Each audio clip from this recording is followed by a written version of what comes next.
Hi అండి, అందరు ఎలా ఉన్నారు? బాగున్నారా? మొన్న ఒక వీడియో తీసి పెట్టే కదండి. ఆ రోజైతే చేపలు పీతలు తీసుకున్నామని. ఈరోజు ఆవిడే వచ్చారండి. మళ్ళీ చేపలు రొయ్యలు అయితే తీసుకొని వేరే వాళ్ళకైతే ఒక అర కేజీ కాటా వేస్తుందండి. మాకైతే అర కేజీ 100 రూపాయలండి. మాకైతే ఇట్లా అర కేజీ రాయి పెట్టి కాటా వేసి అయితే ఇస్తారు. కొంతమంది అయితే ప్లేట్లో కూడా పెట్టి సుమారుగా అయితే ఇస్తారండి. మాకైతే ఇలా ఇస్తారు. రొయ్యలు అయితే ఇవాళ చాలా ఫ్రెష్గా ఉన్నాయి.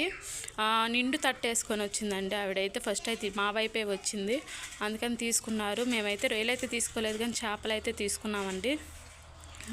వాటి పేరు అయితే చెప్పింది, కానీ నాకైతే ఐడియా లేదు. వాటి పేరు మీకు తెలిస్తే నాకైతే కమెంట్ చేయండి. వాటిలో అయితే ముళ్ళు ఉండదంట. అదంట ఇగురు లాగా చేసుకుంటే చాలా టేస్ట్గా ఉండిద్దంట. వీటి పేరు మీకు తెలిస్తే కమెంట్ చేయండి. ఇక్కడ రొయ్యలు అయితే తీస్తారు, కానీ చేపలు అయితే తీరండి వాళ్ళు. మేమే క్లీన్ చేసుకోవాలి. మా అమ్మ అయితే క్లీన్ చేస్తుంది.